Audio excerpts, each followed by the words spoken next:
নমস্কার বন্ধুরা, আজকের রেসিপি হলো বাটা মাছের তেল ঝাল। মায়ের ঘরোয়া রান্নায় সকলকে স্বাগত। চটজলদি বানিয়ে ফেলতে পারবেন গরম গরম ভাতের সাথে পরিবেশনের এই রেসিপি। প্রথমে বাটা মাছগুলোকে ভালোভাবে কেটে ধুয়ে নিয়ে নুন হলুদ মাখিয়ে 10 মিনিট মতো রেখে দিতে হবে। এদিকে নিয়েছি কাঁচা লঙ্কা, টমেটো এবং সরষে।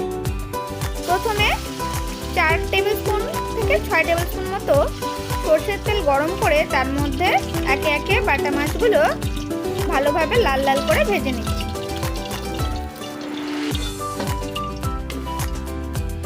মাছগুলো ভাজতে ভাজতে এদিকে রেডি করে নিয়েছি সরষে বাটাটা আর টমেটোটা নিয়েছি কেটে। কাঁচা লঙ্কাগুলো একটু চিড়ে নিতে হবে।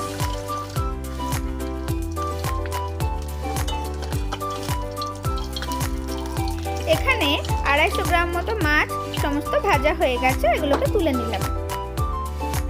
দেখছেন একটু কড়া করেই ভেজে নেওয়া হয়েছে। এবারে ওই তেলের মধ্যেই কেটে রাখা একটা বড় সাইজের টমেটো দিয়ে দিলাম। টমেটোটা 2 মিনিট নাড়াচাড়া করে নিয়ে এর মধ্যে দিয়ে দেব 4টে কাঁচা লঙ্কা। এগুলো নেড়ে চেড়ে একেবারে মিডিয়াম ফ্লেমে 5 মিনিট টমেটোগুলো একটু ভাজতে দেব। এ থেকে 2টো কাঁচা লঙ্কা তুলেও রাখতে পারেন। এবার ভালোভাবে নেড়েচেড়ে টমেটোটা গলতে সময় দেব। তারপর 1 টিস্পুন হলুদ গুঁড়ো এবং 1.5 টিস্পুন লঙ্কা গুঁড়ো একটু জলে গুলে নিয়ে দিয়ে দিলাম। এবারে এই জলটা ফুটে তেল ছেড়ে আসতে সময় দেব। দেখছেন সুন্দরভাবে তেল ছেড়ে এসেছে।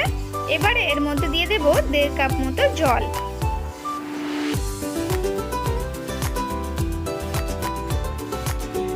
এবার একটু নেড়ে চেড়ে নিয়ে জলটাকে ভালোভাবে ফুটতে দেব।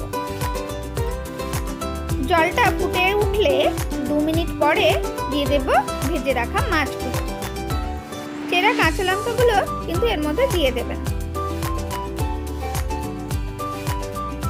এবার মাছগুলো খুব হালকাভাবে একটু উল্টে পাল্টে নিতে হবে।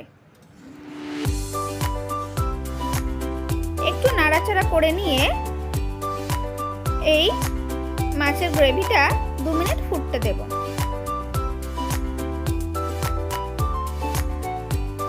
ভালোভাবে ফুটতে শুরু করলে এর মধ্যে দিয়ে দেব 1 থেকে 1.5 টিস্পুন মতো সরষে বাটা। এবারে আরো 1 থেকে 2 মিনিট নাড়াচাড়া করে এর মধ্যে দিয়ে দেব 3 টেবিল স্পুন সরষের তেল। এবার লো ফ্লেমে 2 মিনিট ফুটিয়ে নিলেই আমাদের এই বাটা মাছের তেল ঝালটা একেবারে রেডি। গরম গরম ভাতের সাথে এরকম বাটা মাছের পদ এক সেরা রেসিপি। রেসিপিটি যদি ভালো লাগে অবশ্যই আমাকে জানাবেন।